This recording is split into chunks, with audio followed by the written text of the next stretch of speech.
So আমার IELTS score দিছে, আমি লিসেনিংয়ে পেয়েছি 8.5, রিডিংয়ে 8.5, রাইটিংয়ে 7 আর স্পিকিংয়ে 7, ওভারঅল 8।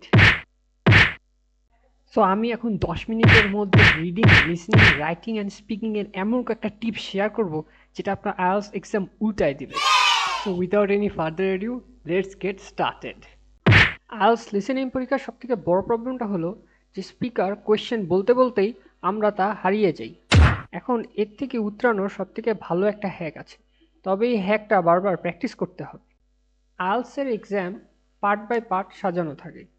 প্রতিটা পার্টের মধ্যে 10 to 15 মিনিটস, আবার প্রতিটা পার্ট শেষ হওয়ার পর 30 to 45 মিনিটসের একটা গ্যাপ থাকে। এই গ্যাপের মধ্যে আমাদের নেক্সট কোয়েশ্চেন্সগুলো পড়ে ফেলতে হবে। মনে রাখবেন, আইএলটিএস লিসেনিং পরীক্ষা শুধুমাত্র একটা লিসেনিং টেস্ট না, এটা আপনার কত স্পিডে রিডিং করতে পারেন সেটাও একটা ছোট টেস্ট নেয়। সো আপনি যদি তাড়াতাড়ি রিডিং করে নেক্সট কোয়েশ্চেনগুলো ধরতে পারেন, তাহলে আপনি ওই লিসেনিং পরীক্ষাটা স্পিকার কথা বলার আগেই বুঝে রাইট অ্যান্সারটা দিতে পারবেন। চলেন আইএলটিএস এর এখন আমি একটা মেগা হ্যাক দিই। ম্যাক্সিমাম মানুষের যে প্রবলেমটা হয় সেটা হলো 60 মিনিট সময়ের মধ্যে 3টা রিডিং প্যাসেজ পড়ে শেষ করতে পারে না। এখন সহজ বাংলা স্ট্রেট ফরওয়ার্ড কথা যদি বলতে যাই, তাহলে সময়ের মধ্যে পড়া শেষ করতে গেলে আপনার দুটা স্কিলস খুবই জরুরি। একটা হলো স্পিড আর একটা হলো ভোক্যাবুলারিজ। এখন আপনি চিন্তা করেন যে একটা বই পড়ে আইএলটিএস পরীক্ষা দিতে গেছে আর একজন 1000টা বই পড়ে আইএলটিএস পরীক্ষা দিতে গেছে, কার স্পিড আর ভোকাবুলারি বেশি হবে? এখন আমি আপনাকে 1000টা ভোকাবুলারিজ বা টিপস ট্রিক্স মেমোরাইজ করায় দিই না কেন, কখনোই আপনি ওই মানুষটার সাথে পেরে উঠতে পারবেন না। তো আপনার উচিত আপনার বই পড়ার অভ্যাস গড়ে তোলা। শুধুমাত্র বই পড়ার অভ্যাস গড়ে তুলে ইমার্সিভ রিডিং এর মধ্যে থাকলেই আপনি আইএলটিএস একটি হাই ব্যান্ড স্কোর পাবেন। চলেন এখন আইএলটিএস স্পিকিং এর একটা বাঘা টিপ দিই। বেশিরভাগ মানুষ এই ভুলটা করে। আইএলটিএস স্পিকিং পার্ট 2 তে 2 মিনিট আপনাকে কথা বলতে হবে, কিন্তু ম্যাক্সিমাম মানুষ 1 মিনিট কথা বলে চুপ হয়ে যায়। মনে রাখবেন, স্পিকার যদি আপনার কথা নাই শুনে তাহলে বাই ডিফল্ট আপনাকে কম মার্কস দিবে। তবে একটা জিনিস মনে রাখবেন যে আপনাকে কোনো ঘড়ি দেওয়া হবে না যা দেখে আপনি 2 মিনিট ধরে কথা বলবেন। সো এটা প্র্যাকটিস করতেই হবে। বাসায় নিজে নিজে প্র্যাকটিস করলে আপনি বুঝতে পারবেন যে কখন 2 মিনিটের মতন হয়। তো এইভাবে করে আপনি 2 মিনিটের মতন কথা বলতে পারবেন। তবে হ্যাঁ, এই হ্যাকটা আপনি ফলো করতে পারেন। আইএলটিএস পার্ট 2 তে আপনাকে একটি কিউ কার্ড দেওয়া হবে। ওই কিউ কার্ড দেওয়ার সময় আপনাকে 1 মিনিট প্রিপারেশন নিতে দিবে। প্রিপারেশনের সময় আপনি একটা ছক কাটবেন। ছকের মধ্যে আপনি ওই কিউ কার্ডে দেওয়া প্রশ্নের WH কোয়েশ্চেন্সগুলো লিখে ছোট ছোট করে নোট করে রাখবেন। তবে এটাও মনে রাখবেন, কিউ কার্ডে যে কোয়েশ্চেন্সগুলো আছে সেগুলো সবগুলোই আপনাকে বলতে হবে না। আপনি কিছু কিছু কোয়েশ্চেন স্কিপ করতে পারেন। মূলত আপনাকে কনফিডেন্টলি এবং ন্যাচারালি গুছায় একটা স্টোরি বললেই হবে। এভাবে যদি আপনি বলতে পারেন তাহলে আইএলটিএস এ আপনি স্পিকিং এ একটা ভালো স্কোর পাবেন। আইএলটিএস এর এই সিক্রেটটা আইএলটিএস এর হাই ব্যান্ড স্কোরার্সরা আপনাকে মরে গেলেও বলবে না। বাট তার আগে আইএলটিএস এর আরো গরম গরম হ্যাকস জানতে হলে আমার এই চ্যানেলটা এখনই ফলো করুন। আইএলটিএস রাইটিং পার্ট 1-এ 8 তো দূরে থাক, আপনি 6ও পাবেন না যদি আপনি এই টিপটা ফলো না করেন। টাস্ক 1-এ আপনাকে অবশ্যই 4টা প্যারাগ্রাফ লিখতেই হবে। ফার্স্ট প্যারাগ্রাফে লিখবেন চার্টের ইন্ট্রোডাকশন, সেকেন্ড প্যারাগ্রাফে লিখবেন ওভারভিউ, আর থার্ড অ্যান্ড ফোর্থ প্যারাগ্রাফে লিখবেন সেই চার্টটার ডেটা অ্যানালাইসিস। মনে রাখবেন, সবগুলো পয়েন্ট নিয়ে আপনাকে লিখতে হবে না, জাস্ট ইম্পর্টেন্ট ইম্পর্টেন্ট পয়েন্টসগুলো নিয়ে লিখলেই হবে। তবে খেয়াল রাখবেন 4টা প্যারাতেই যেন কোহেরেন্স থাকে, মানে একটা প্যারা টু আরেকটা প্যারাতে যেন সামঞ্জস্য থাকে। এখন মেইন প্রবলেমটা হচ্ছে বাসায় যদি প্র্যাকটিস করেন তাহলে চেক করবে কে? অনেকেরই তো চেক করার কেউ থাকে না। এখন ধরেন এই গরম গরম হ্যাক, আপনার প্র্যাকটিস করা লেখাটা চ্যাট জিপিটিতে যায় লিখবেন, লিখে বলবেন আপনার যেন লেখাটার একটা ডিটেল ফিডব্যাক দেয়। চ্যাট জিপিটি যে কোনো টিচারের থেকে আপনাকে ভালো ফিডব্যাক দিবে। আপনার grammatical mistakes and spelling mistakes থেকে শুরু করে ইন ডিটেল আপনি কিভাবে লিখলে আরও একটা ভালো ব্যান্ড স্কোর পাবেন সেটাও আপনাকে জানাই দিবে।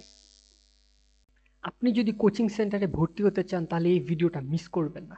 কিন্তু কেন কোচিং সেন্টার সবার জন্য না জানার জন্য এখনই ভিডিওটা শেষ পর্যন্ত দেখুন।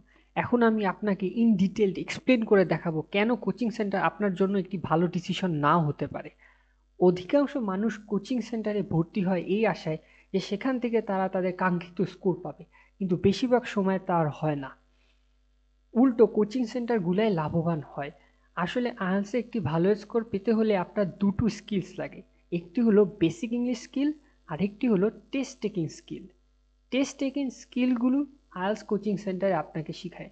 টেস্ট টেকিং স্কিলসগুলো হলো কোন কোয়েশ্চেনটা কিভাবে করবেন, পেন দিয়ে লিখবেন না পেন্সিল দিয়ে লিখবেন, এই কোয়েশ্চেনটা কিভাবে পড়বেন, ওই কোয়েশ্চেনটার জন্য কতটুকু সময় দিবেন, এসব জিনিস। অন্যদিকে বেসিক ইংলিশ স্কিল হলো আপনার ডে টু ডে লাইফে আপনি ন্যাচারালি ইংলিশ ইউসেজ করার ক্ষমতাকে বোঝায়। এখানে অনেকেই ভুল করে। বেসিক ইংলিশ স্কিল ছাড়া তারা কোচিং সেন্টারে ভর্তি হয়, আর আইএলটিএস কোচিং সেন্টারগুলো তাদের খুশি মনে শুধু টেস্ট টেকিং স্কিলসই শেখায়। আর উল্টো দিকে ইংলিশ কোচিং সেন্টাররা শুধু গ্রামাটিক্যাল শর্টকাট শেখায়, কারণ এটি তাদের কাছে সবথেকে দ্রুত এবং লাভজনক উপায়। 3 মাস পর একজন শিক্ষার্থীর কাছে পরীক্ষা দেওয়ার অনেক টিপস, ট্রিক্স অ্যান্ড স্ট্র্যাটেজিস থাকবে, কিন্তু স্কোর টেনে টুনে হবে মাত্র 4 বা 5, যা প্রায় বিদেশে যাওয়ার জন্য যথেষ্ট নয়। তাই কোচিং সেন্টারে ভর্তি হওয়ার আগে অবশ্যই দেখে নেবেন যাতে আপনার বেসিক ইংলিশ স্কিলটা ভালো থাকে। কিন্তু to be honest, basic English skill যদি আপনার ভালো থাকে তাহলে কোচিং সেন্টারে আর ভর্তি হতে হয় না। তখন ন্যাচারালি মানুষ 6.5 পেয়ে যায়। আইএলটিএস টেস্টটা এমনভাবেই তৈরি করছে যারা বেসিক ইংলিশ স্কিল পারে তারা যেন নর্মালি 6 to 6.5 পেয়ে যায়। তখন আলাদা করে আর কোচিং সেন্টারে ভর্তি হতে হয় না। আশা করি এই ইম্পর্টেন্ট টিপটা আপনাদের টাকা এবং সময় উভয়ই বাঁচায় দিবে। প্রশ্ন হলো আমি আসলে ইংলিশ কিভাবে শিখছি। তো আমাদের সময় কিছু গেমস ছিল ইংলিশের, যে গেমসগুলো আমি সবসময় খেলতাম। তার মধ্যে একটা গেমস হচ্ছে নিড ফর স্পিড 2। যেহেতু গেমস সব আমেরিকা বা ব্রিটিশরাই বানায়, সো ম্যাক্সিমাম গেমের ল্যাঙ্গুয়েজ হচ্ছে ইংলিশে হয়। যেহেতু এই গেমসগুলোর মধ্যেই খেলতেছি, প্লাস ইংলিশ বই আমি পড়তেছি, সো আমি ইংলিশ ল্যাঙ্গুয়েজের মধ্যে ইমার্সড হয়েছিলাম। যাই করতেছি না কেন আমার মাথার মধ্যে শুধু ইংলিশই ঢুকতেছে। ইভেন কিছু কিছু শব্দের আমি বাংলা জানি না, শুধু ওই শব্দের ইংলিশ মিনিংটাই জানি। এর ফলে আমার স্পিড এবং ফ্লুয়েন্সি দুটোই অনেক ইমপ্রুভ করে। যেহেতু আমি Bangla in English 2 and 4 translate করতেছি না, আমার মনের ভাবটা ডিরেক্ট ইংলিশে আমি প্রকাশ করতেছি, সেই কারণে বাংলার মতন ইংলিশটা আমার কাছে অনেক ন্যাচারাল মনে হয়। আর শুধুমাত্র এইভাবেই আপনি আইএলটিএসে একটা ভালো স্কোর তৈরি করতে পারবেন, যদি আপনি ন্যাচারালি ইংলিশ শিখেন। গ্রামাটিক্যাল স্ট্রাকচার মেমোরাইজ করে কখনোই আপনি ইংলিশ শিখতে পারবেন না। শুধুমাত্র এই একটা বই ফলো করে আইএলটিএস ইংলিশ বেসিক্স জয় করুন। আপনাদের সবার রিকোয়েস্টে আমি এই বইটা লিখেছি, কিভাবে জিরো থেকে শুরু করে ন্যাচারালি ইংলিশ শিখবেন, যেটা আইএলটিএসে আপনার ডিজায়ার্ড স্কোর তোলার ফার্স্ট অ্যান্ড ফরমোস্ট স্টেপ। আমার ফেসবুক পেজে এই বইটার 100% পজিটিভ রিভিউজ আসছে। হেই ঢাকার আইএলটিএস শিক্ষার্থীরা, বইটির স্টক শেষ হওয়ার আগেই অর্ডার করুন। জাস্ট 5টা বুকস অনলি অ্যাভেলেবল এখন। কিন্তু এই বইটি সবার জন্য না, শুধু যাদের জন্য এই বইটা অ্যাপ্রোপ্রিয়েট তাদেরকে এই বইটা দেওয়া হবে। আপনার ইংলিশ শিখতে যেয়ে কী প্রবলেম হচ্ছে, আপনি পড়াশোনাতে কতটুকু সময় দিতে পারবেন, ইত্যাদি অনেক কোয়েশ্চেন্সের উপর ডিপেন্ড করে এই বইটা আপনাকে দেওয়া হবে। বলেছিলাম না 10 মিনিটের আন্ডারে আপনাকে এমন টিপস অ্যান্ড ট্রিক্স দিব যে আপনার আইএলটিএস এক্সাম উল্টে যাবে।